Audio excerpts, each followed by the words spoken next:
ተላላፊ ከምንላቸው አደገኛ ህመም መካከል ቲቢ የሚጠቀስ ነው። 100,000 ሰዎች 132 ቲቢ አለባቸው ተብሎ ይታሰባል። 2 ሳምንትና ከዛ በላይ ደረቅ ሳል ካለበት ደረት አካባቢ ህመሞች ካሉ ጤታቸው ቲቢ መሆኑን ከተረጋገጠ እዛው ህክምናቸውን መቀጠል ይችላሉ። በፐብሊክ ትራንስፖርት ውስጥ ስንጓዝ ብዙ ጊዜ የምንታዘበው ነገር ነው የሚሆነው። አንዱ መስኮት ይከፈት ይላል፣ ሌላኛው አይ ለብርድ ያጋለጣል ይዘጋ የሚባል ነገር አለ። ጎረቤት ያለው ታካሚ ሳላለው ግን በአንድ ሳምንት ተሽሎታል፣ እኔ ለምንድን ነው 6 ወር ወስደ ብሎ የማቋረጥ ነገር አለ። የክፍያውን ሁኔታ ነው፣ ጊዜ ልውሰድ እስቲ ቆይ ይሻለኛል ብሎ የመጠበቅ ነገር ነው። ለ6 ወር ታከማለው ቲቢ ሊሆን ይችላል፣ ሰው ያገለኛል ብሎ መደበቅ መቀመጥ ማለት ነው፣ ፍራቻ ማለት ነው። ሆድ የሚብስ ነገር አለው ህመሙ በራሱ ተስፋ የሚያስቆርጥ ነገር አለው። አንድ ሰው በየጊዜው ባስነጠሰ ባሳላ ቁጥር በትንሹ ከ8 ሰው ጀምሮ ማስያዝ ይችላል። ካልታከመ ወደ ሌሎች የሰውነት ክፍሎቹ ተሰራጭቶ ለከፋ ችግር መዳረሱ። ጤና ይስጥልን ተመልካቾቻችን፣ እንዴት ናችሁ? የጤና ወግ በየሳምንቱ ወደ እናንተ የተለያዩ ጤና ነክ ጉዳዮችን እየያዘ መቅረቡን ከጀመረ እንግዲህ ሰነባብቷል። ዛሬም የጤና አንድ ጉዳይ ይዘንላችሁ ነው ወደ እናንተ የመጣ ነው። የቲቢ ወይም ቱበርኩሎሲስ ሕክምና በሀገራችን ምን ደረጃ ላይ እንደሚገኝ የዛሬ የጤና ወግ ቆይታችን ነው የሚሆነው። ይህንንም ቆይታ ለማድረግ ሁለት እንግዶቻችን እዚህ ስቱዲዮ ደርሰዋል። በቅድሚያ እነሱ እናስተዋውቃለን። ዶክተር ሚሊዮን ሙላ ከጴጥሮስ ሆስፒታል፣ እንደዚሁም አቶ ታዬ ለታ ከጤና ሚኒስቴር። ሁለታችሁም እንግዶቻችን ባነሳነው ጉዳይ ላይ ቆይታ ለማድረግ ስለመጣችሁ አመሰግናለሁኝ። ለተመልካች ደግሞ ከመጣችሁበት ተቋም ያላችሁን የስራ ኃላፊነትም ብታስተዋውቁኝ በጣም ደስ ይለኛል። ዶክተር ካንተ ልጀምር። አመሰግናለሁ። ቅዱስ ጴጥሮስ ስፔሻላይዝድ ሆስፒታል የጥናትና ምርምር ዳይሬክተርና ቲቢና ከዛ ጋር የተያዙ ተላላፊ በሽታዎች ላይ ተመራማሪ ነኝ። እሺ መልካም። አመሰግናለሁ። እኔ የመጣሁት ከጤና ሚኒስቴር በቲቢ ስጋ ደዌና ሌሎች የሳንባ በሽታዎች ላይ የዴስክ ኃላፊ ነኝ። መልካም። በድጋሚ አመሰግናችኋለሁ ለጊዜያችሁ። በየቤታችሁ ሆናችሁ ከኛ ጋር የምትገኙ ተመልካቾቻችንም አብራችሁን ስለምትቆዩ ከወዲሁ ከልብ አመሰግናለሁኝ። መልካም። እንግዲህ የቲቢ ህመም ወይም የቱበርኩሎሲስ ህመም አብዛኛውን ጊዜ የሚያጠቃው ሳምባን ቢሆንም ወደ ተለያዩ የሰውነት ክፍል የመሰራጨትም እድል አለው። በተለይ በጊዜው ካልታከመ እዚች ላይ በደንብ እናሰምራለን። በዛ ላይ ደግሞ ተላላፊ ከምንላቸው አደገኛ ህመም መካከል ቲቢ የሚጠቀስ ነውና ይህንን ህመም ለመግታት እና መከላከል ላይ ህክምናው ላይ ሰፋፊ ስራዎች ሲሰሩ ነበረ። እንደ ሀገር ከ60 ዓመት በላይ እንደዚህ በዚህ የህክምና ሂደት ላይ ሲሰራ ነበርና የዓለም የጤና ድርጅት በሚያወጣቸው ስልቶች ወይም የመከላከልና የማከም ስልቶች አማካኝነት ህክምናው መከላከሉ ሲደረግ ቆይቷል። እንግዲህ ረጅም ጊዜ እናንተም እንደምታውቁት ዶት ስትራቴጂ፣ ስቶፕ ቲቢ ስትራቴጂ፣ ኢንድ ቲቢ ስትራቴጂ የሚሉትን እንደ አውሮፓውያኑ አቆጣጠር ከ1993 እስከ 2020 ያለውን እያየሁኝ ነበርና የኛ ሀገር እንግዲህ እነዚህን የመከላከልና የማከም ስልቶች በመጠቀም የቲቢን ህመም እያከመች እየተከላከለች ቆይታለችና አሁን ደግሞ ባለንበት የጤና የህክምና የአገልግሎት አሰጣጥ ሁኔታ ላይ የቲቢ ህክምና እንደ ሀገር ምን ደረጃ ላይ ነው ብለን የመጀመሪያውን ጥያቄ ልናረጋ አስበናል። ታዬ እስቲ ካንተ ልጀምር። አመሰግናለሁ። እንግዲህ የቲቢ በሽታ እንደተባለው ሲንግል ባክቴሪያ ብዙ ሰዎች ከሚገሉ ባክቴሪያዎች ወይም በሽታዎች አንዱ ነው። በዛ መሰረት እንግዲህ ይህንን በሽታ ለመከላከልም ለመቆጣጠርም እንደ ሀገር ብዙ ስትራቴጂዎች ሲወጡ ነበር። ከዓለም ጤና ድርጅትም እንደዚሁም በሀገራችንም ጭምር እነዚህን ስትራቴጂዎች አዶፕት እያደረግን እየሰራን ነው የምንገኘው። በዛ መሰረት እንግዲህ ያው ከ1980ዎቹ ጀምሮ ቅድም የጠቀሻቸው ዶት እንደዚሁም ደግሞ ስቶፕ ቲቢ ከዛ ደግሞ አሁን ኤንድ ቲቢ ተብሎ እየተሰራ ነው የሚገኘው። በእነዚህ ሶስቱም ስትራቴጂዎች ሀገራችንም እነዚህን አዶፕት አድርጋ የሰራችበት ይገኛል ማለት ነው። በሽታውን ለመከላከል እንግዲህ ደረጃዎች አሉት። አንደኛው ከህክምና ይጀምራል። የመጀመሪያው በሽታውን ካላቆም ነው መከላከል አንችልም። ስለዚህ መጀመሪያ በሽታውን አግኝተን ማከም አስፈላጊ ነው። በሽታውን የሚያስተላልፈውን ሰው ካላከምን በሽታው ስርጭቱ ይቀጥላል ማለት ነው። የመጀመሪያው እዛ ጋ ነው።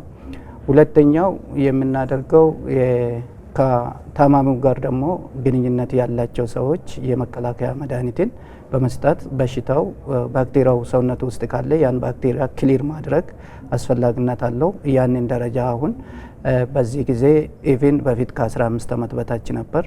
አሁን አዋቂዎችም ጭምር ያንን መድኃኒት እንዲወስዱ እያደረግን እንገኛለን ማለት ነው። በሶስተኛ ደረጃ እንግዲህ ሌሎች ደግሞ በማህበረሰብ ደረጃ ሊተገበሩ የሚገቡ ነገሮች አሉ። እነዛን ከሰራናቸው በሽታውን መከላከል የሚቻልበት ነው። ስለዚህ ለምሳሌ ቤታችን ውስጥ ስንሆን ቤታችን መስኮት እንዲኖር ማድረግ በሽታውን ስርጭት ለመቀነስ፣ እንደዚሁም ደግሞ በህዝብ ትራንስፖርት በምንጓዝበት ሰዓት መስኮት ከፍቶ እንዲሄዱና በቂ አየር ዝውውር እንዲኖር በማድረግ እነዚህን ካከናወን በሽታውን ለመከላከል ከምንወስዳቸው እርምጃዎች አንዱ ነው። ስለዚህ እንደ ሀገር እነዚህ ነገሮች በሰፊው እየተሰሩ ይገኛሉ ማለት ነው። መልካም ዶክተር፣ እዚህ ማሳብ ላይ መጨመር ትችላለህ? በተለይ ከግንዛቤ ጋር ታይዞ አሁን ታዬ ሲያነሳ እንደነበረው በፐብሊክ ትራንስፖርት ውስጥ ስንጓዝ ብዙ ጊዜ የምንታዘበው ነገር ነው የሚሆነው። አንዱ መስኮት ይከፈት ይላል፣ ሌላኛው አይ ለብርድ ያጋልጣል ይዘጋ የሚባል ነገር አለ። ምናልባት ከጊዜ ወደ ጊዜ በግንዛቤ ለውጥ ምክንያት የሚቀየሩ ነገሮች ይኖራሉ ብዬ አስባለሁ እና እሱንም ነገር ብታነሳልን ቆንጆ ነው። ከዛ ብዙ ታካሚዎችን የማግኘት እድል አለ። አንተ የመጣበት ተቋም ደግሞ ስሙ ራሱ ከዚህ ቀደም ሳምባ ነቀርሳ ነበር የሚባለው ቅዱስ ጴጥሮስ ስፔሻላይዝድ ሆስፒታል አሁንና በብቸኝነት በጣም እዚህ ላይ ትኩረት አድርጎ ቲቪ ላይ ሕክምና ሲሰጥ የነበረ አንጋፋ ተቋም ነውና ብዙ ተመላላሽ ታካሚዎችን የማግኘት የማህበረሰቡን ግንዛቤ ደረጃም እንደዚሁ የማየት የመረዳት እድሉ ይኖራል ብዬ አስባለሁ። ያ በጣም ጥሩ ጥያቄ ነው። እንግዲህ አቶ ታዬ ያለው ላይ ለመጨመር የአንድ ሰው በቲቢ ከተያዘ ለማህበረሰቡ በጣም ትልቅ አደጋ ነው የሚሆነው። ስለዚህ ቢያንስ 4 ነገሮች መደረግ መቻል አለባቸው። የመጀመሪያው እንግዲህ የ2 ሳምንትና ከዛ በላይ ሳል ያላቸው ሰዎች በፍጥነት ምርመራ እንዲያደርጉ፣ ምርመራ ካደረጉ በኋላ ህክምናው ከተገኘባቸው ባክቴሪያው ህክምናውን በፍጥነት እንዲጀምሩ። ይህ እንግዲህ 2 ጥቅሞች አሉ። አንደኛው ለማህበረሰቡ ያስተላልፉም፣ ሁለተኛው ከሳምባ ጋር ተያይዞ ባክቴሪያው ያመጣው ተጽዕኖ ቶሎ ለመታደግ ይቻላል ማለት ነው። ባክቴሪያው ደግሞ ካልተገኘባቸውና ምልክቱ ካሉ ወይም ደግሞ ቲቢው ካለባቸው ሰዎች ጋር ግንኙነት ካላቸው ያንን ለመከላከል የሚረዳ ህክምና መስጠት ነው። ሁለቱም ህክምናዎች እንግዲህ የመከላከሉም ባክቴሪያውን ለማጥፋት የሚደረገውን ህክምና በፍጥነት ተጀምሮ እስኪያልቅ ድረስ ክትትል ማድረግ ነው። እነዚህ 4 ነገሮች በጣም ወሳኝ ናቸው። እንግዲህ ወደ ማህበረሰባችን ስንሄድ በፊት ከነበረው አንጻር በጣም ትልቅ ለውጥ አለ፣ ጥሩ ነገር አለ። እንግዲህ ሆስፒታላችን ቅዱስ ጴጥሮስ ስፔሻላይዝድ ሆስፒታል ከ1952 ጀምሮ እንግዲህ ከግማሽ ክፍለ ዘመን በላይ የቲቢ ህክምና ማዕከል ሆኖ ቆይቷል። አሁን እንግዲህ ብዙ ህክምና ሰርቪሶችን ቢሰጥ ማለት ነው። እንግዲህ ከዛ ጊዜ ጀምሮ ያለው እንግዲህ ማህበረሰባችን ቲቢ ዘሎ በአንድ ጊዜ የሚገል አይነት ነገር የመሳል ነገር ነበረ። ቲቢ ያለበትም ታካሚ ወይም ማይኮባክቴሪየም ቱበርኩሎስ የተባለው ሰውነት ውስጥ ያለው ታካሚ እነዛ ምልክቶች ሲያሳይ የማግለል ነገር አለ። ከሌሎች በሽታዎች ጋር ማያይዞ በቃ ጥሩ አመለካከት አልነበረም። እስከ ቅርብ ጊዜ ድረስ ራሱ ቲቢ ታክሞ እንደሚድን ብዙ ሰው አያውቅም። የሳምባ ምች ያለበት ሰው ከ5 ቀን እስከ 7 ቀን ታክሞ ይድናል። እነዚህ ታካሚዎቻችን ግን በትንሹ እስከ 6 ወር ህክምናውን ሊወስዱ ይችላሉ። ስለዚህ ጎረቤት ያለው ታካሚ ሳላለው ግን በአንድ ሳምንት ተሽሎታል፣ እኔ ለምንድን ነው 6 ወር የምወስደው ብሎ የማቋረጥ ነገር አለ። ሳል ያለበትም ሰው እንግዲህ ምን እንዳለበት ስለማያውቅ ቶሎ ስለማይመረመር እያሳለ እያስነጠሰ እንደ ቀድም እንዳልሽው የህዝብ መመላለሻ አውቶቡሶች ውስጥ ወይ መጓጓዣ ትራንስፖርት ውስጥ እየገባና ቢያንስ አንድ ሰው እንግዲህ በአቅራቢያው ላለው ሰው በአንድ ሳል እንኳን እስከ 8 ሰው ሊያስይዝ ይችላል ማለት ባክቴሪያውን። ስለዚህ ያ የማመለካከት ክፍተት ነበረ። ስለዚህ ቶሎ ታክሞ ቶሎ መዳን እንደሚቻል ለውጦች አሉ። በተለይ ኮቪድ-19 ከመጣ በኋላ የመህጎች ለቲቢን በደንብ ስለሚሰሩ ማህበረሰቡን በዛው አንቅቶልናል ማለት ነው። ግን አሁንም ክፍተቶች አሉ። ቲቢ ታክሞ መዳን እንደሚችል ቶሎ መመርመር ከከፋ ጉዳት እንደሚያድን የሚታከሙ ሰዎች ህመሟን መንከባከብ የሁሉም ኃላፊነት እንደሆነ ብዙ መሰራት አለበት። ነገር ግን ለውጦች አሉ ማለት ነው። በአጠቃላይ ሲታይ እንግዲህ እኛ አካባቢ የሚመጡ በፊት እኛ ብቻ ነበር በብቸኝነት ስናክም የነበረው። አሁን ግን በአገር አቀፍ ደረጃ ብዙ የቲቢ መታከሚያ ተቋማት አሉ። በሁለት ተከፍሏል። ህክምና የሚጀመርበት ቦታ ወይም ደግሞ ትሪትመንት ኢኒሺዬቲንግ ሴንተር እና ትሪትመንት ፎሎ አፕ ሴንተር ወይም ደግሞ ህክምና ክትትል የሚደረግባቸው ማለት ነው። ስለዚህ ቢያንስ አንድ ሆስፒታል እኛ ወደ 12 ትሪትመንት ፎሎ አፕ ሴንተር ወይም ደግሞ ክትትል የምናደርግባቸው ተቋማት አሉ። በቅንጅት ነው የሚሰራው ማለት ነው። ስለዚህ ታካሚዎቻችን እኛ ጋር ብቻ መምጣት አይጠበቅባቸውም። እነዚህ ምልክቶች ካሉ በአቅራቢያው የሚገኝ የጤና ተቋም ሄዶ በነጻ ደግሞ አሉ በነፃ ሕክምናውን ምርመራውን መድኃኒቱንም በነፃ ማግኘት ይቻላል። ታካሚዎቻችን የምንፈልገው ጊዜያቸውና የምንነግራቸው ነገር እንዲያደርጉ ነው። እንግዲህ መሀል ላይ ደግሞ እንደዚህ ሀሳቦችን እያወጣን በደንብ እናብራራለን። አንደኛው ስጋት ግን ምንድነው? በዋነኝነት እንደ ስጋት የሚቆጥረው አንድ ሰው እንደተባለው 2 ሳምንትና ከዛ በላይ ደረቅ ሳል ካለበት ደረት አካባቢ ህመሞች ካሉ መቋቋም ማንችልበት አይነት ስሜት አለው በራሱ ህመሙና እንደ ወደ ህክምና ተቋም የማይመጡበትን እንደ ምክንያት አድርጎ የሚጠቅሱት ነገር ካለ ዶክተር የክፍያውን ሁኔታ ነው፣ ጊዜ ልውሰድ እስቲ ቆይ ይሻለኛል ብሎ የመጠበቅ ነገር ነው? ምንድን ነው ያያችሁት ነገር? ሰው ጋር ብዙ ናቸው። በዋነኝነት ግን 3ቱ ይጠቀሳሉ። የመጀመሪያው እኔ ከዚህ በፊትም ሳል መጥቶብኛል፣ ስለዚህ ተሽሎኝ መልሼ ደህና ሆናለሁ። ምክንያቱም ሰው ሲሻል አይቷል። ጉንፋን ነው ብሎ የመቁጠር ነገር አለ። ከዛ ደግሞ አንድ ቆየት 3-4 ቀን ሲበዛበት ወይም ሲያደክመው ስራ መሄድ ሲያቅተው ሄዶ አንድ የመድኃኒት መሸጫ ወይም ፋርማሲ ሄዶ መድኃኒት እንደዚህ ያስሉኛል ዝም ብሎ ይቀበላሉ፣ ማስታገሻ ወስዳሉ። ሶስተኛውና ትልቁ ነገር ደግሞ ምንድነው ክፍያ እንዳለ ሆኖ በማስታገሻ እንደዚህ እንዳለ ሆኖ ሄደው ወይም ደግሞ መረጃ ሲሰበስቡ ለ6 ወር ታከማለው ቲቪ ሊሆን ይችላል ሰው ያገለኛል ብሎ መደበቅ መቀመጥ ማለት ነው፣ ፍራቻ ማለት ነው። እነዚህ 3ቱ በዋነኝነት ይጠቀሳሉ። ከመጡ በኋላ ግን ታክመው እንደሚደኑ ሲረዱ ለምንድን ነው የኛ የዘገየሁት ብለው እንደገና የመጸጸት ነገር አለ ማለት ነው። 3ቱ ነገሮች በዋነኝነት ይጠቀሳሉ። እኛ ጋር በጣም አስቸጋሪ የሚያደርገው ቲቪ ከታከመ በተለይ በጊዜ ደግሞ ከተደረሰበት ራሱ ታማሚውም ብዙ ሳይሰቃይ ብዙ ችግሮችን ሳይ ሙሉ ለሙሉ መዳን የሚቻልበት መሆኑ ነው።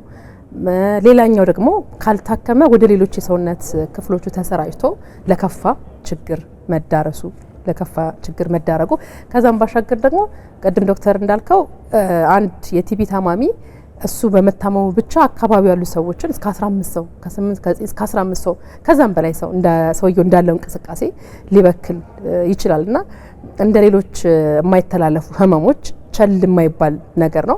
በእርግጥ ሀገር በዛ ልክ ከረጅም ጊዜ አንስቶ እየሰራች ትገኛለችና ታዬ የህክምና ማዕከላት ስርጭት ተደራሽነትን ብናይ ቆንጆ ነው። ዶክተር ጀማምሮታል። ብዙ ጊዜ በተለይ እዚህ ከተማችን ላይ የአዲስ አበባን ብንመለከት የቲቢ ነገር ሲነሳ ሮጦ ወደ ጴጥሮስ የመሄድ ነው እንደ አማራጭም የሚታይ የነበረውና አሁን እስቲ ሀገር አቀፍ በሆነ መልኩ ይህንን ህመም ለማከም ያለው የተቋማት ተደራሽነትና ዝግጁነትን ብንመለከት ቆንጆ ነው። ህክምና ተደራሽነትን በምናይበት ሰዓት እንደ ሀገር ማንኛውም ጤና ተቋም የቲቢ ህክምና የመስጠት ኃላፊነትም አለበት ግዴታም አለበት። ስለዚህ በዛ መልኩ ተደራጅቶ ነው ያለው። ስለዚህ ከጤና ኬላ ጀምሮ እስከ ሆስፒታል ድረስ ህክምናውን የመስጠት በዚህ ጊዜ አሁን ከ4500 የመንግስት ጤና ተቋማት እስከ 2000 የሚሆኑ የግል ጤና ተቋማት ይሄን አገልግሎት ይሰጣሉ። በአጠቃላይ ከ6000 አካባቢ ማለት ነው። ከዚህ ውጪ ህክምናዎችን በ3 ከፍለን እናያለን። አንደኛው ለምሳሌ አድቫንስድ የሆነ ዲዚዝ ነው ቅድም ዶክተር የጠቀሰው አይነት የመድኃኒት የተላመደ አይነት ሲሆን አንድ ተቋም ላይ ጀምሩና ወደ ቀጣይ እንደ ጤና ጣቢያ ላሉት ተከታታይ ህክምና የሚቀጥሉበት ሁኔታ ይኖራል፣ አቅራቢያቸው ወደሚገኝ ማለት ነው። ከዛ ውጪ ግን ሌላኛውን ቲቢ መድኃኒት ያልተላመደውን ቲቢ የትኛውም ጤና ተቋም ህክምናውን ይሰጣል። እንደዚሁም ደግሞ የበሽታውንም የመለየት ስራዎች ይሰራሉ ጤና ጣቢያዎቻችን ጨምሮ። ከዛም አልፈን የጤና ኬላ የሚል አለን እንደ ሀገር ወደ 17000 የሚሆኑ ጤና ኬላዎች አሉ። እነዚህ ጤና ኬላዎች በቲቢ ላይ የሚሰሩት ስራዎች አሉ። የመጀመሪያው ትምህርት ይሰጣሉ። ሁለተኛ በቤታቸው ውስጥ በቲቢ የታመመ ሰው ካለ ያንን ስክሪን አድርጎ ምልክቱ ከታየ ያን ሰው ወይ ሳምፕሉን ናሙናውን ወይም ደግሞ ታማሚውን ወደ ሆስፒታል እንዲሄድ ወደ ጤና ጣቢያ ቅርብ ወዳለው ጤና ጣቢያ ልኮ ዲያግኖስ ወይም ደግሞ ምርመራ እንዲደረግለት ይደረጋል ማለት ነው። ይሄ ከጤና ኬላ ሌቭል ያለው ነው። ዜን ጤና ጣቢያዎቻችን ቢያንስ ማይክሮስኮፕ ያላቸው በአሁኑ ሰዓት ከ1000 በላይ የሚሆን የዘመናዊ የሞለኪውላር ቴስት የምንለው እንደ ጂን ኤክስፐርት ትሩናት የመሳሰሉት አሉንና በዛ መልኩ ነው አሁን ወደ ሞለኪውላር ቴስት ነው አብዛኛው ታማሚዎች እንዲመረመሩ እያደረግን ያለ ነውና ስለዚህ ይሄን ምርመራ በዛ ተቋም ላይ እንዲካሄድ ይደረጋል። ስለዚህ የግድ ታማሚው ብቻ እንዲሄድም አይጠበቅም። ለምሳሌ አንድ ጤና ጣቢያ ጂን ኤክስፐርት ማሽን የምንለው ከሌለው ሳምፕሉን ወስዶ ናሙናውን ወስዶ ቀጣይ ወዳለው እንድልክና በሁለተኛው ቀን ውጤቱ እንድላክለት ይደረጋል። ይሄ የፔሽንቱንም ወጪ ወይም የታማሚውን ወጪ ይቀንስልናል ወይም ይቀንስለታል ማለት ነው። ስለዚህ እንደ ሀገር ስናይ በዚህ ጊዜ ሁሉም ጤና ተቋማት ሕክምናውን ይሰጣሉ። ለምሳሌ ጤና ኬላዎቻችን እንኳ 20%ዎቹ ሕክምናውን ይሰጣሉ። በየቀኑ ተመላልሶ መውሰድ አለበት። ታማሚው መመላለስ ካልቻለ ምን እናደርጋለን? ቀበሌ ውስጥ ጤና ኬላ አለ። ስለዚህ እዛው ቀበሌ ውስጥ ሕክምናውን እንዲከታተል በጤና ኤክስቴንሽን ባለሙያዎች ይደረጋል። ስለዚህ በዚህ ሰዓት እንኳ 20% አካባቢ የሚሆኑት በዛ መልኩ በመረጡት ሕክምናቸውን እየተከታተሉ ይገኛሉ። ስለዚህ የሕክምና ሽፋኑን በምናይበት ሰዓት እንደ ሀገር ጥሩ ሽፋን ላይ ነው ያለው። ኦልሞስት ጤና ሚኒስቴር አሁን ወደ ማህበረሰቡ እየደረሰ ነው ሕክምናውን በመስጠት የሚለውን ነገር መውሰድ ይቻላል። ለምሳሌ በሀገራችን አንድ ክፍል ውስጥ ያለ ሰው ቅድም ያልናቸው የህመሙ ምልክቶችን ሲያይ በቅድሚያ አጠገብ ወደሚያገኘው ጤና ኬላ የጤና ተቋም ቢያገኝ ወይ ቢሄድ ሕክምናው ማግኘት ይችላል ማለት ነው ወይስ ቅድመ ምርመራ አድርጎ ነው ወደ ሌላ ተቋም የሚሸጋገረው? ወደ ጤና ኬላው ከሄደ ጤና ኤክስቴንሽን ባለሙያዎቻችን የሚያዩት ምልክቶች አሉ። ኢቭን አሁን በታብሌት የተደገፈ ኦንላይንም የሚሰሩት ስራዎች አሉ። ስለዚህ ቼክ ያደርጋሉ፣ ስክሪን ያድርጉና ምልክት ካለው ይሄ ቲቢ ነው ብሎ ቀጥታ ይዛ ጤና ጣቢያ የሚመረመርበት ቦታ ሄዶ እንዳይቸገር የሪፈራል ወረቀት ይሰጣሉ። ስለዚህ ያቺ ወረቀት ይዞ የጤና ጣቢያ ሲሄዱ ደግሞ የቲቢ ክሊኒክ የሚባል አለ፣ የቲቢና የስጋ ደዌ ክሊኒክ የሚባል አለ። ዳይሬክት እዛ ሄዶ ይሰጣሉ። እዛ ክፍል ሲሄዱ ደግሞ ቀጥታ ናሙናውን ነው የሚሰጡት። እንደ ሌሎቹ ታማሚዎች ሰልፍ ጠብቆ ወረፋ ጠብቆ ምናምን ሳይሆን ቀጥታ ሳምፕል ይሰጣሉ ወይም ናሙና ይሰጣሉ። ተመርምሮ ውጤታቸው ቲቢ መሆኑን ከተረጋገጠ እዛው ሕክምናቸውን መቀጠል ይችላሉ። አይርቀኛል ጤና ኬላ ነው መከታተል የሚፈልገው ካለ ደግሞ የጤና ኬላ ባለሙያዎች መድኃኒቱን ይወስዱለትና በጤና ኬላው መድኃኒቱን መከታተል ይችላል ማለት ነው። የትም ቦታ ሄደን መታከም እንዳለብን የግድ ቢሆንም ግን ደግሞ በጣም በቀላሉ አጠገባችን የምናገኘው የሕክምና አይነት ደግሞ ሲሆን ሄዶ ምርመራን የማድረግ ሕክምናን በዛው የመቀጠሉ ነገር ይጨምራል። ሰዎች ወደ ሕክምና ተቋም የመምጣት ጥሩ ኢነርጂ እንዲኖራቸው ከሚያደርግ ነገር አንዱ አክሰሲቢሊቲ የምንለው ነገር ነው። በአካባቢያችን በሚገኝ የጤና ኬላዎች የጤና ተቋማት ይህንን አገልግሎት ማግኘት መቻሉ ማለት ነው በጣም ቆንጆ ነገር ነው። ሁለቱን የቲቢ አይነቶች ዶክተር የተወሰነ ብትነግረን ቆንጆ ነው። መድኃኒት የተላመደውና ያልተላመደው ልዩነቱ ምንድን ነው? ወደ መድኃኒት የተላመደው ደግሞ ላለመምጣት በማህበረሰቡ ዘንድ መደረግ ያለባቸው የጤና ጥበቃ ሁኔታዎችም ካሉ ብናይ አሪፍ ነው። እሺ፣ በጣም አመሰግናለሁ። እንግዲህ ምንድነው የቲቢ በብዙ መልኩ ልንከፋፍለው እንችላለን። ሳምባ ላይ ያለና ከሳምባ ውጭ ያለ ደግሞ በጣም ለከፍተኛ ጉዳት የሚያደርስ የአጥንትና የጭንቅላት ቲቢ ያለ። ከዛ ውጭ ደግሞ ያሉት ጉዳት ያደርሳሉ፣ ግን በዛ ደረጃ አይደለም። ከመድኃኒቱ ጋር ደግሞ ተያይዞ ስናየው መድኃኒቱን የተለማመደ ቲቢና መድኃኒቱን ያልተለማመደ። መድኃኒቱን ያልተለማመደ ስንል እንግዲህ 4 መድኃኒቶች ለ6 ወር የሚሰጡበት ሕክምና አለ። የመጀመሪያው 2 ወር ሪፋምሲን፣ አይሶናዘር፣ ፒራዝናብና የታቡቶል የተባሉ መድኃኒቶች አሉ። የሚቀጥለው ወር ደግሞ 4 ወር አለ። እነሱን ደግሞ ሪፋምሲንና አይሶናይዛይድ። አሁን እዚህ ጋር ነው ጨዋታው። እንግዲህ አንድ የቲቢ ታካሚ ለ6 ወር መድኃኒቱን መውሰድ ግዴታ ነው፣ ሳያቋርጥ ማለት ነው። በአንድም ይሁን በሌላ ምክንያት ወይም ደግሞ አቋርጦት ሊሆን ይችላል፣ ወይም ደግሞ ትክክለኛው ምርመራ ተደርጎለት መድኃኒቱ በትክክል ሳይሰጠው ቀርቶት ሊሆን ይችላል፣ ወይም ደግሞ በክብደቱ ልክ የተሰጠው መድኃኒት ያልተመጣጠን ሊሆን ይችላል። ብዙ ምክንያቶች አሉት። እንግዲህ ከነዛ ምክንያቶች አንደኛ ሆኖ ሪፋምሲንና አይሶናይዛይድ፣ በተለይ ሪፋምሲን ለተባለው መድኃኒት ባክቴሪያው መቋቋም ሲጀምር፣ ስለዚህ የተመዘገቡ ምልክቶች አይጠፉም፣ ጭራሽ የተባባሱ ይመጣሉ ማለት ነው። ይህ ማለት እንግዲህ ባክቴሪያው ሪፋምሲን እና አይሶናይዛይድን ተቋቁሞታል። ስለዚህ ያ መድኃኒት አይሰራም ማለት ነው። ይሄ መድኃኒት አይሰራም ከተባለ እንግዲህ መድኃኒቱን የተለማመደ ቲቢ ተብሎ ጂን ኤክስፐርት የሚባል ማሽን አለ። ባክቴሪያው መኖር አለመኖሩ ይነግረናል፣ ለመድኃኒቱ ያለውን ምላሽ ይነግረናል። ከዛ ሌሎች ስተዲዎች፣ ምርመራዎች አሉ፣ እነዛ ይሄዳሉ። ስለዚህ በዋነኛነት እነዚህ 2 መድኃኒቶች ላይ ባክቴሪያው መቋቋም ሲችል ተለማምዷል ብለን እናወራለን ማለት ነው። እንግዲህ በዓለም አቀፍ ሪፖርቶች መሰረት የዓለም ጤና ድርጅት የሚያወጣቸው ሪፖርቶች አሉ። እንግዲህ ኢትዮጵያ ከሌሎች ሀገሮች ሲወዳደር ከ100 ሺህ ሰዎች 132 ቲቢ አለባቸው ተብሎ ይታሰባል። ይህም ደግሞ ለህዝብ ቁጥራችን እንኳን ቢካፈል ወደ 140 ሺህ በየአመቱ አዳዲስ ሰዎች ይያዙብናል። አሁን ከ500 ሺህ በላይ የቲቢ ህሙማን አሉ ተብሎ ይታሰባል። እንግዲህ ለህዝብ ቁጥራችን ሲካፈል ማለት ነው። ከነዚህ ውስጥ እንግዲህ ወደ 2.7 ከመቶ የሚሆኑ መድኃኒቱን የተለማመደ ቲቢ ያለባቸው ከዚህ በፊት ምን አይነት ሕክምና ያላገኙ ማለት ነው። ከነዛ ውስጥ 14% ግን ከዚህ በፊት የቲቢ ሕክምና ወስደዋል። አሁን ደግሞ የተለማመደ ቲቢ ያለባቸው ሲባል እዚህ ጋር እንግዲህ በጣም የሚያስፈራ ቁጥር አለ። 2.7 ከመቶ ሲባል ትንሽ ቁጥር ሊመስል ይችላል። ነገር ግን እነዚህ ታካሚዎቻችን ምንም አይነት ከዚህ በፊት የቲቢ ሕክምና ወስደው አያውቁም። እንግዲህ የምናውቀው እንግዲህ መድኃኒት ስንወስድ መድኃኒቱ ይለማመዳል ብለን የምናስበው። አሁን ግን ፕራይመሪ ሬዚስታንስ የሚባል አለ። ቁጥሩ እየጨመረ ነው። ይህ ምን ማለት ነው? መድኃኒቱ የተለማመደ ቲቢ ያለበት ሰው ሲያስና ሲያስነጥስ ለዛኛው ሰው ሲያስተላልፍ የሚወስደው የተለማመደውን ባክቴሪያ ነው ማለት ነው። ስለዚህ ምንም አይነት የሕክምና ታሪክ ሳይኖረው ይይዟል ማለት ነው። ይሄ ለምንድን ነው የሚሆነው ስንል እንግዲህ ታካሚዎቻችን እኛ ጋር መጥተው ሕክምናቸውን እንዲወስዱ ስናግዛቸው አንደኛው የሚረዳቸው እንግዲህ ትሪያጅ ወይም ደግሞ ልየታ ነው።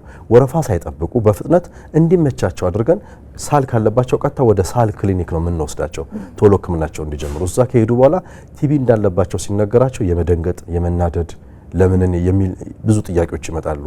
አናግረናቸው አባብለናቸው በሚገባቸው ቋንቋ ተነጋግረን ተማምነን መድኃኒቱን እንዲጀምሩ እናደርጋለን።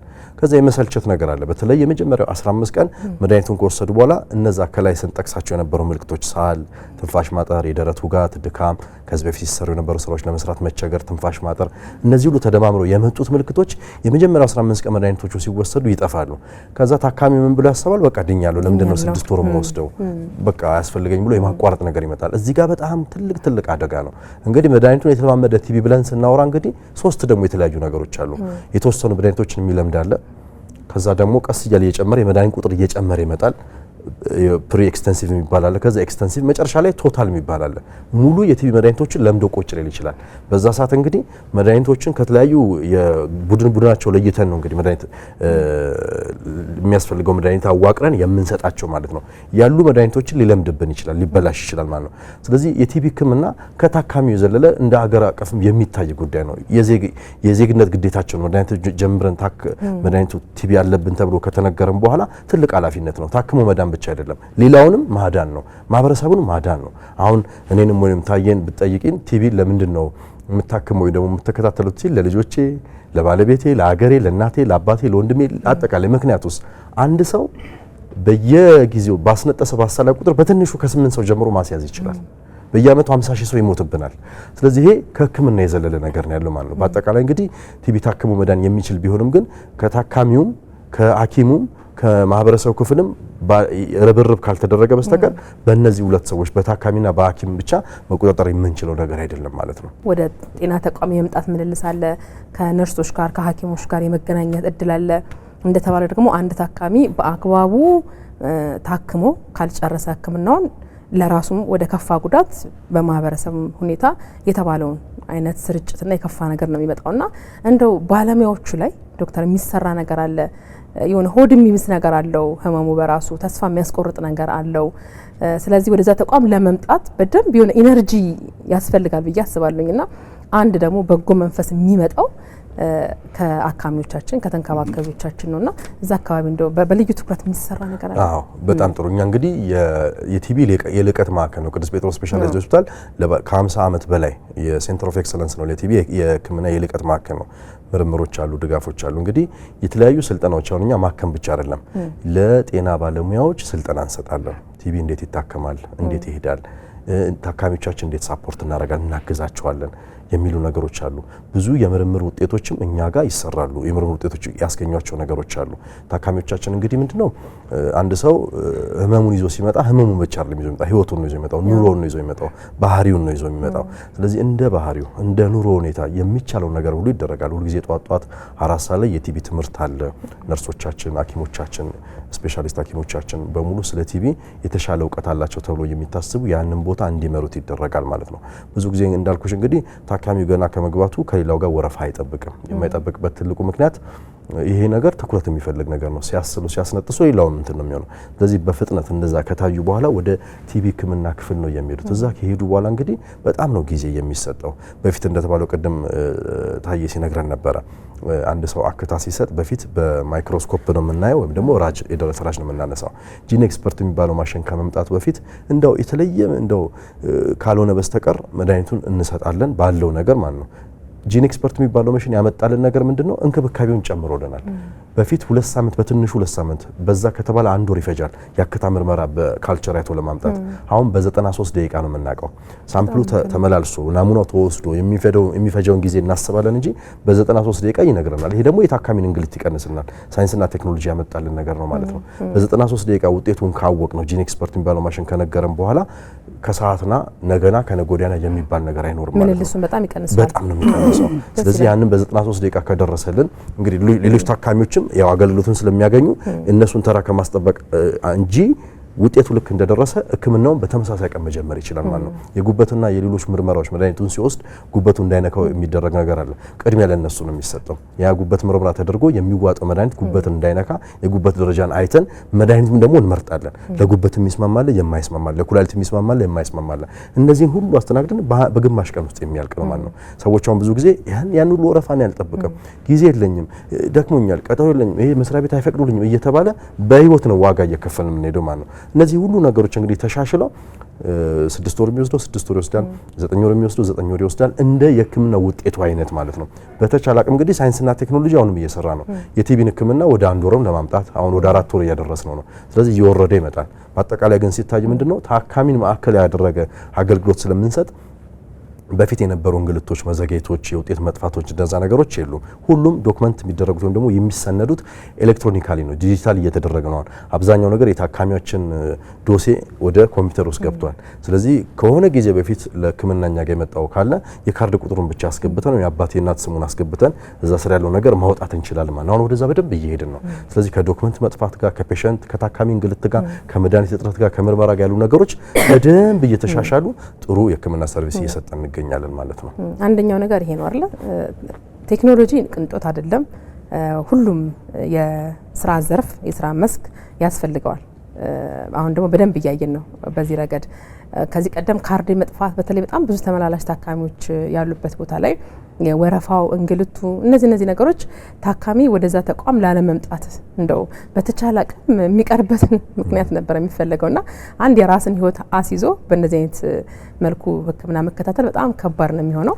ከዛ ቲቢን ደግሞ የበለጠ ከባድ የሚያደርገው ያው ለሌሎችም የመትረፍ በበሽታ የመትረፍ ስለሆነ በጣም ከባድ ያደርገዋል። ልክ ደግሞ እንደነዚህ አይነት ምቹ ሁኔታዎች ሲኖሩ አንደኛ ህክምናውን ያቀላጥፋል፣ ለአካሚው ራሱ ቀላል የሚያደርግ ነገር ነው ስራውን ህክምናውን። ታካሚውን በዛ ረገድ እንግልት ሲቀንስለት በጣም ደስተኛ ሆኖ ወደ ህክምና ተቋም የመምጣት እድል አለ።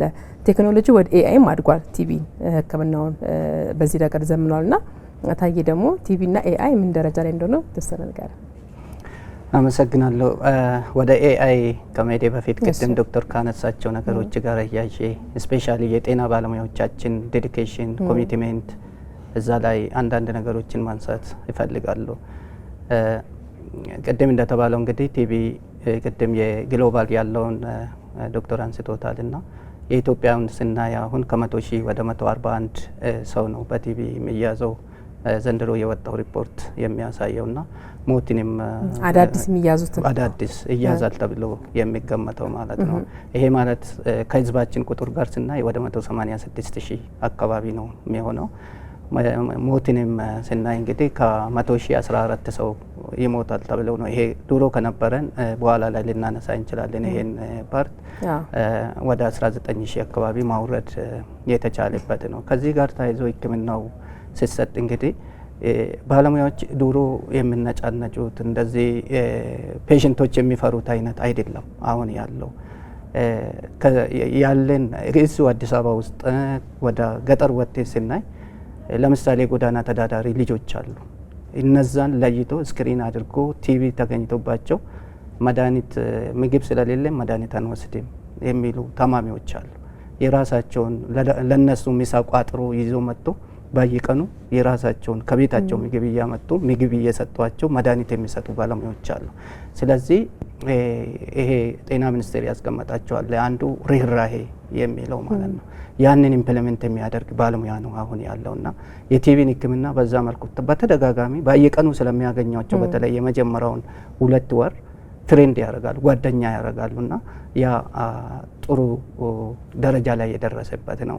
አሁን ማንኛውም ሰው ጤና ተቋም ሲሄድ በፊት የሚፈራው አይነት ሳይሆን ጓደኛ አድርጎ ባለሙያውን ተናግሮ ሕክምናውን በፈለገ ሰዓት የሚያገኝበት ሰዓት ነው።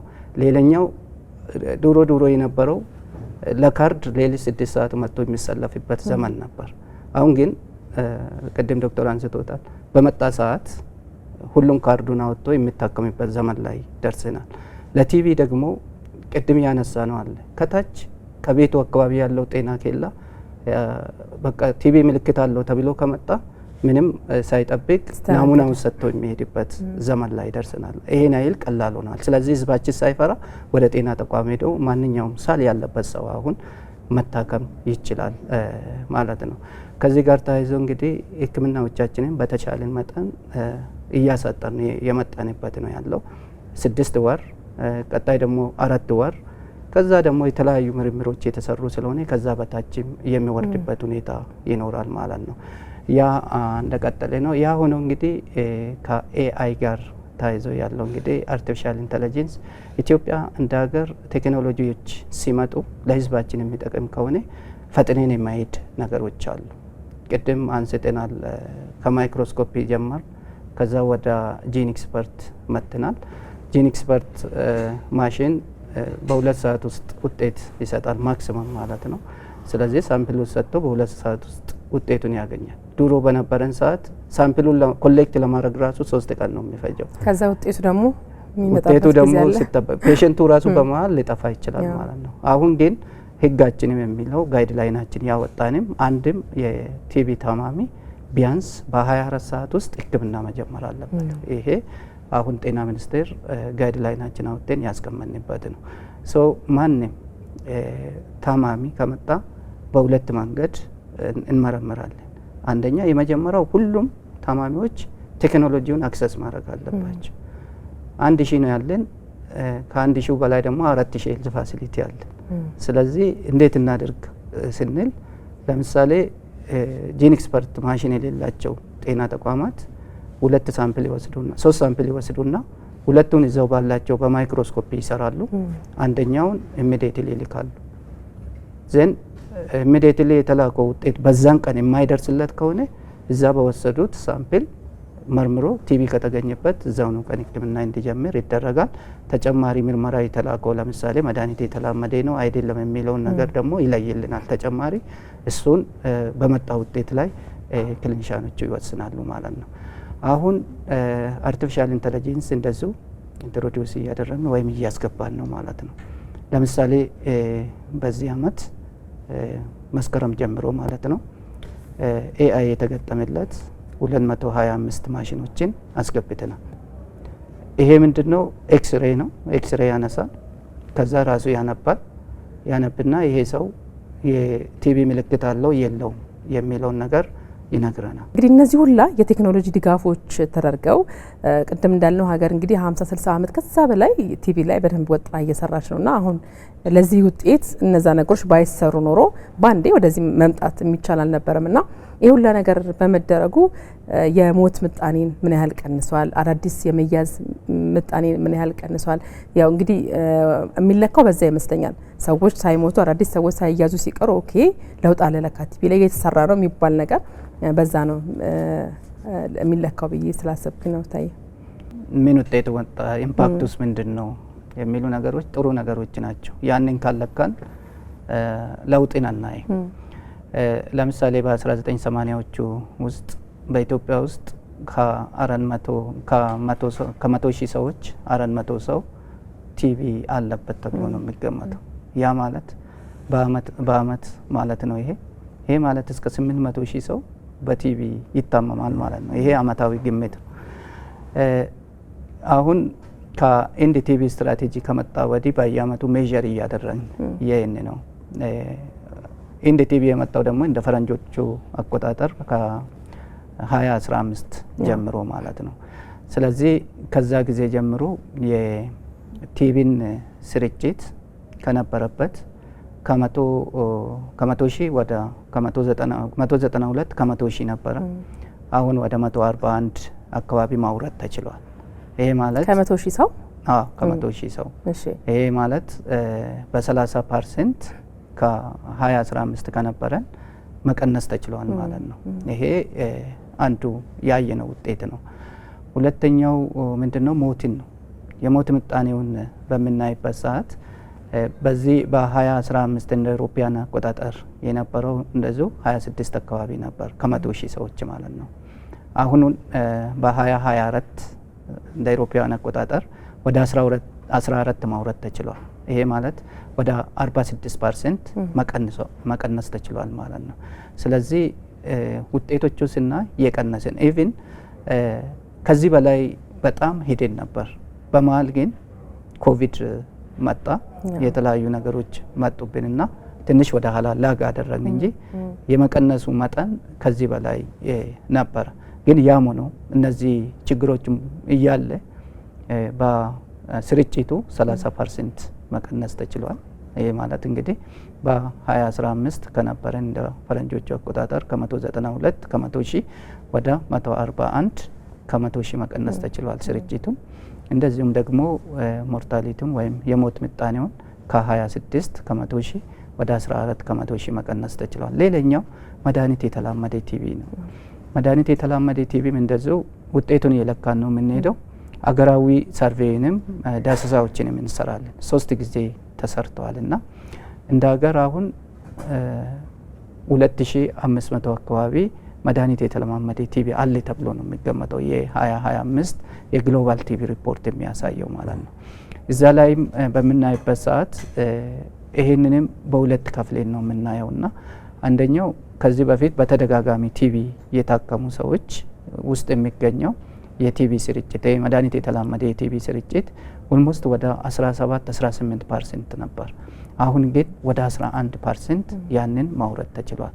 ሌላኛው ከአዳዲሶቹ መድኃኒት ከዚህ በፊት ምንም አይነት ሕክምና ሳይወስዱ ነገር ግን መድኃኒት የተላመደ ቲቪ ተይዞ የሚመጡ ሰዎች ስናይ ደግሞ ወደ 1.1% ማውረድ ተችሏል። ከዚህ በፊት የነበረው 2019 ላይ የነበረ እንደ አውሮፓውያን አቆጣጠር 2.4% አካባቢ ነበር ከአዳዲሶቹ ማለት ነው።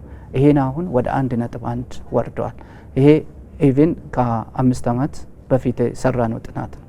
አሁን ደግሞ ሕክምናችንን እያየን ስንመጣ በየአመቱ ቅድም 1000 ጂን ኤክስፐርት ደርሰናል። አንዱ የጂን ኤክስፐርት ውጤት እነዚህ መድኃኒት የተላመዱ የቲቪ ተማሚዎችን መለየት።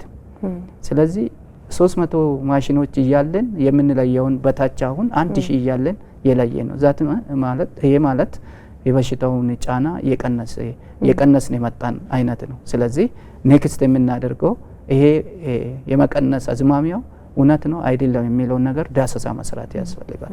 ስለዚህ ያን ሰርቴን ደግሞ ከዛ በታች ማውረዱንና አለመውረዱን እናረጋግጣለን ማለት ነው። ስለዚህ የቴክኖሎጂዎች መምጣት የኢንቨስትመንት መንግስት ራሱ የወሰዳቸው እርምጃዎች አሉ። ለምሳሌ የ2016 አካባቢ እንደ አውሮፓውያን አቆጣጠር ለቲቪ ፕሮግራም ሲመደብ የነበረው በጀት አነስተኛ ነበር። ከ100 ሚሊዮን ወይም ደግሞ 50 ሚሊዮን በታች ነበር። አሁን ግን መንግስትም ኃላፊነቱን ወስዶ በዘንድሮ ብቻ 1.5 ቢሊዮን ብር መድቦለታል። ይሄ በሽታውን ከማህበረሰቡ ውስጥ ለማውጣት መንግስት የሚያደርገው ርብርብ ያሳያል ወይም ኢንቨስትመንት ያሳያል። ስለዚህ ይሄ ኢንቨስትመንት ምን ለውጥ አመጣ የሚለው ደግሞ በየአመቱ ሜጀር እያደረግን ነው የምንሄደውና ስለዚህ መንግስት እንደ መንግስት ኃላፊነት ወስዶ ዱሮ በእርዳታ የሚደገፍ ይባላል። አሁን ግን አብዛኛው በመንግስት ትከሻ ላይ ስለሆነ መንግስት በጀቱን ከፍ እያደረገ እየሄደ ነው። በዛ መሰረት ደግሞ ቴክኖሎጂዎችን እየተጠቀምን ነው። በዛ መሰረት ለውጡን እያየን እንሄዳለን ማለት ነው። ስለዚህ ለውጡ በዚህ ደረጃ ላይ ይገኛል ማለት ነው። አጋር ተቋማት አሉ ዶክተር? ምናልባት ቲቪ ላይ ስፔሻላይዝ አድርገው የሚሰሩ አጋር ተቋማት ምናልባት መንግስት ከሚሰጠው አመታዊ ከሚመድበው አመታዊ በጀት ጎን ለጎን የአጋር ተቋማት ሚና በጀት ከመስጠት አኳያ ትልቅ ነው ብዬ አስባለሁ። ከዛ ውጭ ደግሞ ቲቪ ላይ ስፔሻላይዝ አድርገው የሚሰሩ ተቋማት ካሉ ጥናትና ምርምር የሚደረግባቸው ተቋማት ካሉ እነዚህ አጋዥ ናቸው ብዬ አስባለሁ ለሕክምናውና እናያቸው። ምናልባት ከኔ የተሻለ ታየ በደንብ ኤክስፕሌን አድርጎታል፣ አብራርቶታል። ግን ያው ጥናትና ምርምር የተመለከቱ ካለ ከተለያዩ ዩኒቨርሲቲዎች ዓለም አቀፍ የዓለም የጤና ድርጅት ፈቅዶላቸው ከኛ ጋር የሚሰሩ ብዙ ተቋማት አሉ። ታካሚዎቻችን እንግዲህ የተሻለውን ጥሩ ሕክምና እንዲያገኙ ለምሳሌ ከዚህ በፊት ከ18 እስከ 24 ወር ነበር የቲቢ ሕክምና መድኃኒት የተለማመደ። አሁን ትልቁ ወደ 9 ወር ነው። እንደው የተበላሸ ወይም ደግሞ በጣም አስቸጋሪ የሆነ በአጋጣሚ የተፈጠረ ነገር ካልሆነ በስተቀር 9 ወር ነው ትልቁ ሕክምና። ከዛ 6 ወር አለ። ይሄ የጥናትና ምርምር ውጤት ነው። ታካሚዎች ለምሳሌ በፊት የህፃናት እንደተወለዱ ክትባት እንዲወስዱ ይደረጋል። ቢሲጂ የሚባል ክትባት አለ። አሁን ከዛ ዘሎ ደግሞ እንግዲህ ምንድነው በሽታው ያለባቸው ታካሚዎች ጋር ንክኪ ያላቸው ግለሰቦች ካሉ መከላከያ ነገር አለ። ለመድኃኒቱ ለተለማመደም አሁን ደግሞ መድኃኒቱን ተለማምዶ ከዛ ታካሚዎች ጋር ክትትል ተደርጎላቸው ባክቴሪያው የለባቸውም፣ ነገር ግን ንክኪ ያላቸው ተብሎ የሚታሰበው የራሱ የሆነ ክራይቴሪያ ያለው ለነሱ መከላከያ እየሰጠን ነው ማለት ነው። ይህም የጥናትና ምርምር ውጤት ነው። ምንድነው ፍራቻ የነበረው መድኃኒቱን ስንሰጣቸው መድኃኒቱ የተለማመደ ቲቢ ያለባቸው ሰዎች ከተነካኩ እንደው በምን እርግጠኛ ሆነን ነው ያንን መከላከያ የምንሰጣቸው ስንል ጥናትና ምርምር ያመጣ ነው። አጋር ድርጅቶቻችን ጋር አብረን የሰራቸው ጥናትና ምርምሮች ናቸው። ስለዚህ ለነሱ መስጠት ጀምረንና በብዙ አንግል ስናየው እንግዲህ ከተለያየ ቲቢን የሚመለከቱ የሚነኩ ርዕሶችን በመምረጥ ጥናትና ምርምሮች ይሰራሉ። ለነዛ ደግሞ ስፖንሰሮች ያስፈልጋሉ፣ ፈንድ ብር ያስፈልጋል። ስለዚህ ብዙ ሳፖርት የሚያደርጉን ተቋማት አሉ። ገና ጤና ሚኒስቴር እንግዲህ አብዛኛውን ቅድም ታየ እንዳለው መንግስት በአብዛኛው ወጪ ሸፍኖ እየሰራን ያለ ነው። እንግዲህ በዚህ ደረጃ ነው ያለ ነው ማለት ነው። የህፃናት ክትባት ጥናትና ምርምሩ ላይ የምትጨምሩ ነገር ይኖራል? ያው አንደኛ ከአጋር ድርጅቶች ጋር ተያይዞ ያለው ያው የመጀመሪያው ኃላፊነቱ የመንግስት ነው ይታወቃል። ቀጣይ ግን አጋር ድርጅቶች ደግሞ ያስፈልጉናል። በዛ መሰረት እንግዲህ የተለያዩ አጋር ድርጅቶች ሲቪል ማህበራት ኢቭን ኢትዮጵያ ውስጥ የተመሰረቱ ኢትዮጵያ ውስጥ የተወለዱ እነዚህን ፕሮግራሞች ሰፖርት የሚያደርጉ አሉ። ሰፖርት የሚያደርጉት አንደኛ በገንዘብ ሊሆን ይችላል፣ ሁለተኛ ደግሞ ማህበረሰብ ውስጥ ሄዶ በማስተማር ሊሆን ይችላል፣ ሶስተኛ ሪሰርች በመደገፍ ሊሆን ይችላል። ስለዚህ በዚህ ሌቭል ሰፖርት የሚያደርጉ አሉ። እንደገና ደግሞ ይሄ ባይላተራል የሚባሉ ደግሞ ከውጭም ከውስጥም ከመንግስት ጋር ተባብሮ ደግሞ የሚሰሩ አሉ ማለት ነው። ስለዚህ እነዚህ ጫናው ከመንግስት ላይ የመቀነስ ሁኔታዎችን ያመጣል። አሁን ያለው ኮንዲሽን ግን ነገሮቹ ወደ መንግስት በቃ ነገሮች በመንግስት ሌቭል እንድንሸከም የሚያደርጉ ነገሮች ናቸው ያሉት። ለምሳሌ ባለፈው ብናነሳ የዛሬ አመት የነበረው ብናይ ኢትዮጵያ ሲስቴሟን የገነባች ነው ሄደች ያለውና የውጭ ድርጅት እርዳታው ሙሉ በሙሉ በሚያቆሙበት ሰዓት ኢትዮጵያ ላይ ምንም አይነት ሾክ አልተከሰተም። ለምን ሲስቴሙ ነው የሰራው የነበረው። ሌሎች ሀገሮች ላይ ለምሳሌ እንደ ምሳሌ የማነሳው 5 ሀገራት በአንድ ጊዜ ለኢትዮጵያ የቲቢ መድኃኒት እርዳታ ጠይቀውናል። ምክንያቱም የኛም ገዝተን ነው የምናመጣው ነገር ሲስቴሙን የተሸከመው ሌላ አካል ስለነበረ ያ ስራ ሲያቆም ኢሚዲየትሊ ፌል ያደረጉበት ነገር አለ። የኛ ሀገር ግን ያ አይነት አልተከሰተም። ምክንያቱም ራሱ መንግስት የተሸከመ የሚሄድ ስለነበረ ማለት ነው። ያ ጥሩ ነገር ነው። አጋር ድርጅቶች አሉ ሰፖርት ያደርጉናል። ሜይንሊ ግን መንግስት ነው ተሸክሞ የሚሄደው የሚለውን ለማንሳት ነው። ከጥናት ጋር ተያይዞ ያለው እንግዲህ እንደ ጤና ሚኒስቴር 2 የጥናት ምርምር ዊንጎች አሉን። አንደኛው የአሃሪ አርማናንሳን የምርምር ኢንስቲትዩት ነው። ቲቢ ሊፕረሲና ሌሎችንም ምርመራ ጥናቶችን ይሰራል። እንደዚሁም ደግሞ የኢፒኤችአይ የኢትዮጵያ ፓብሊክ ሄልዝ ኢንስቲትዩት የምንለው የኢትዮጵያ ጤና የህብረተሰብ ጤና ኢንስቲትዩት እነዚህ 2ቱ የጤና ሚኒስቴር የሪሰርች ኢንስቲትዩት ናቸው። ስለዚህ ክሊኒካል ነክ የሆኑ ነገሮችን በሀሪ በኩል ይሰራልና ለምሳሌ መድኃኒት የተለማመደ ቲቢ ላይ ብዙውን ምርመራዎች ሲያካሂዱ ነበር። በዛ መሰረት ለምሳሌ ወደ 9 ወር መድኃኒቱ እንዲያጥር ካደረጉት ምርምር ፓርቶች ውስጥ ሀሪ እጅ አለበት ማለት ነው። ሁለተኛ ደግሞ ኢፒኤችአይን በምንወስድበት ሰዓት የመድኃኒት የተለማመደ ቲቢን ሰርቬይ 2019 ላይ ሰርቶ ከዚህ እዚህ ደርሰናል ብሎ ሲያሳዩ ነው የነበረው። እንደዚሁ የኢትዮጵያ የህብረተሰብ ጤና ኢንስቲትዩት ናቸው ማለት ነውና ስለዚህ ምርምሩ ውጤቱን ያሳዩናል። እንደገና ደግሞ በዓለም አቀፍ ጥናቶችም ውስጥ የራሳቸው ኮንትሪቢዩት ያደርጋሉ ማለት ነው። መልካም።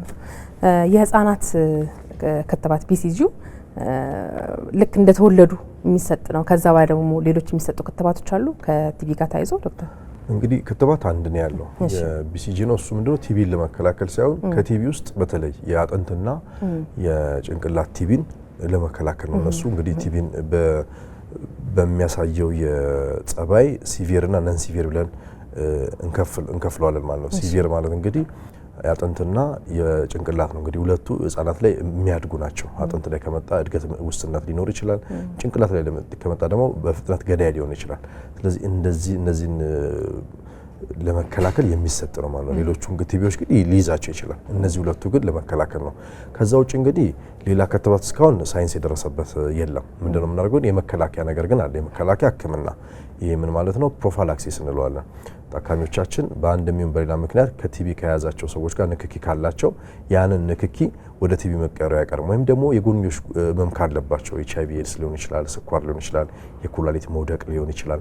እነዚህ ተያይዘው ኮሞርቢዲቲ እንላቸዋለን። እነዚህ አይነት የጎንዮሽ ጉዳት ካላቸው ተጨማሪ ሌሎች ክራይቴሪያዎች አሉ፣ መመዘኛዎች አሉ። በነዛ ተመዝነው ከ1 ወር እስከ 3 ወር ባሉ ነገሮች ሊሰጡ ይችላሉ ማለት ነው። ከዛ ውጭ ያለው እንግዲህ ወደፊት ይኖራል ተብሎ ይታሰባል። እስካሁን ባለው ደረጃ ግን ሳይንስ የነገረን እነዚህ ነገሮች ነው። በተለየ ትኩረት የሚሰራባቸው አሉ። ለምሳሌ ነፍሰ ጡር ናት በቲቪ የተያዘች HIV በደማቸው ውስጥ የሚገኝ ማህበረሰብ ክፍል ልክ እንደዚህ ለቲቪ ተጋላጭ ናቸው ተብለው የሚታሰቡ የማህበረሰብ ክፍሎች ላይ እንደ በህክምናው ሂደት ውስጥ በተለየ መልኩ ትሪት የሚደረጉ ካሉ እንግዲህ ቅድም አቶ ታዬ መግለጽ ሞክሯል። ተጋላጭ ተብለው የሚታሰቡ ለምሳሌ በእድሜ እንኳን ብናየው እድሜያቸው ከፍ ያለ ከ65 እስከ 50 ዓመት በላይ ያሉ ታካሚዎች የበሽታ መከላከል አቅማቸው ዝቅ ስለሚል ልዩ ትኩረት ይፈልጋሉ። ህጻናት ደግሞ አዳጊ ናቸው። የበሽታ መከላከል አቅማቸው ቢያንስ እስከ 7 እስከ 8 ዓመታቸው የእናታቸውን በእናት ጡት ያገኙትን የሚጠቀሙት የራሳቸውን እስኪያዘጋጁ ለቲቪ ተጋላጭ ናቸው። ከዛ ጋር ተያይዞ ደግሞ ሌሎች ከዚህ በፊት የነበረባቸው በሽታ ካለ ለምሳሌ ስኳር፣ የኩላሊት መውደቅ፣ ደም ግፊት፣ HIV ኤድስ ለምሳሌ HIV ኤድስ ያለበት 30 እጥፍ በቲቪ ያስድላሉ ከአብዛኛው ሰው ጋር ሲወዳደር ማለት ነው። የጎዳና ተዳዳሪዎች፣ የምግብ እጥረት ያለባቸው፣ ማረሚያ ቤቶች ውስጥ ያሉ መስኮትና በር የሌለበት መስኮት በበቂ ሁኔታ የሌለበት ቦታ የሚኖሩ ሰዎች በአጠቃላይ እንግዲህ ቲቪ አንድ ነገር ኢኮኖሚ መናገር በሚችል ደረጃ ነው ያለው። ቲቪ በከፍተኛ ሁኔታ ተሰራጭቶ የሚገኝባቸው ሀገራት ኢኮኖሚያቸው ትንሽ ወረድ ያለ ነው።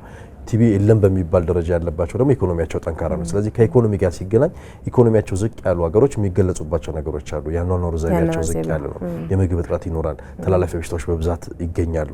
እነዚህ ነገሮች ለቲቪ ያባብሳሉ። ስለዚህ እዚህ ላይ ትኩረት ተደርጎ መሰራት አለበት ማለት ነው። ስለዚህ አንደኛው እንግዲህ ሕክምና ሲመጣ ቲቪን ብቻ አይደለም የምናክመው።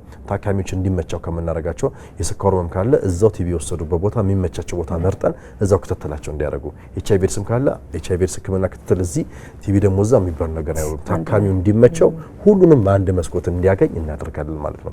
እንግዲህ ይሄ ምንድነው ለታካሚ በጣም ትልቅ ምቾት ነው የሚሰጠው። ለምሳሌ አቃቂ ክፍለ ከተማ አንድ ምርመራ ካደረገ ጉለሌት መጥቶ ደግሞ ሌላ ምርመራ ብዙም የሚያዋጣ አይደለም። ስለዚህ ትኩረት ከምንሰጥባቸው አንደኛው እንግዲህ ይሄ ነው ማለት ነው። ሌላኛውና ትልቁ ነገር እንግዲህ ምንድነው በማህበረሰብ ውስጥ እንግዲህ እነዚህ ታካሚዎቻችን ትኩረት ሊሰጣቸው ይገባል። በአንድ ሰው ወይም ደግሞ በአንድ ጊዜ የሚደረግ ህክምና አይደለም። የማህበረሰቡን ተሳትፎ ይፈልጋል፣ ድጋፍ። ስለዚህ አንደኛው ምቾት ከምንፈጥርላቸው እንግዲህ የህክምና ክትትልን ስታደርግ ሊያግዝሽ የሚችለው ማን ነው ተብሎ እዛው ሰው ይጠራል ማለት ነው። ወላጅ ቤተሰብ ሊሆን ይችላል፣ ዘመድ ሊሆን ይችላል፣ እድር ኃላፊዎች ሊሆኑ ይችላሉ፣ የጎረቤት ሰዎች ሊሆኑ ይችላሉ። ይሄ ምን ማለት መሰለሽ ታካሚው በራሱ ብቻ የሚያደርገው ነገር አይደለም፣ ኃላፊነት ነው የኛው። ስለዚህ እንደው ታክሞ መምጣት አቅቶት ቤት ተኝቶ መድኃኒቱን ሲወስድ ቢቆይ መልሶ ለማህበረሰቡ አደጋ ነው የሚሆነው። ስለዚህ የታካሚዎቻችን እርዳታ በጣም የሚያስፈልጋቸው ስለሆኑ የማስተባበርም ነገር ይሰራል ማለት። ስለዚህ ትኩረት ሰጥተን እዚህ ላይ እንሰራለን ማለት ነው። ምግብ ይፈልጋል። ምግብ በጣም ነው የሚፈልገው። ማስታወስ አይደለ መድኃኒት የሚወሰድበት ሰዓት ጠዋት ለምሳሌ ጠዋት ሁልጊዜ ጠዋት 2 ሰዓት የሚወስድ ከሆነ በየ4 ሰዓቱ የሚወሰድ ስለሆነ ሁልጊዜ ጠዋት መወሰድ አለበት። ሰዓት መዛነፍ የለበትም። ለምን የተወሰደው መድኃኒት ሰውነቱ ከገባ በኋላ ሃፍ ላይፍ የሚባል አለ። በመድኃኒቱ በግማሽ የሚቀንስበት ሰዓት አለ። በዛ ሰዓት ባክቴሪያው እድል አግኝቶ ሊነሳ የሚችልበት ነው። ስለዚህ በዛ ሰዓት ደግሞ ተጨማሪ ዶዙ ሰውነት ውስጥ ተከትሎ መሄድ መቻል አለበት ማለት ነው። ቢያንስ አንድ መድኃኒት ከወሰዱ በኋላ ደማቸው ውስጥ እስከ 6 ወር ሊቆይ ይችላል ማለት ነው። መድኃኒቱን ጨርሰው ማለት ነው። ያ እንግዲህ የቀሩ ምናልባት ካሉ እነሱ እንዲገላቸው ነው። ስለዚህ መድኃኒቱ መቋረጥ የለበትም። ምንድነው ትንፋሽ ማሳጠር ማለት ነው። ባክቴሪያውን ወደዚህ ወደዛ እንዳይሄድ እዛው ላይ መደብደብ ማለት ነው። ያወቀ የምናደርገው ነገር በጣም ጠቃሚ ነው የሚለው ለታካሚም ለሌሎችም ለሐኪሞችም ብዙ ነገሮችን ማቅለል ነው አይደለ? እንደ አዲስ ከማስረዳት በደንብ አውቆ የመጣን ታካሚ ቶሎ ወደ ሕክምና አስገብቶ የሚፈለገው ውጤት እንዲመጣ ለማድረግ በጣም ምቹ ይመስለኛል። እንግዲህ ቲቪን አስመልክቶ በጣም ቆንጆ የሆነ ቆይታ ነው ያደረግነው። ዶክተር ሚሊዮን ሞላ ከጴጥሮስ ሆስፒታል እንደዚሁም ደግሞ አቶ ታዬ ለታ ከጤና ሚኒስቴር ሁለታችሁም በጣም ድንቅ የሆነ ቆይታ ነው ያደረግነው። ስለ ጊዜያችሁ ከልብ አመሰግናችኋለሁ። ተመልካቾቻችን እናንተም አብራችሁን ስለቆያችሁ ከልብ እናመሰግናለን። ሳምንት ስንመለስ በሌላ የጤና ጉዳይ ነው የሚሆነው። በያላችሁበት ጤናችሁ ይብዛ።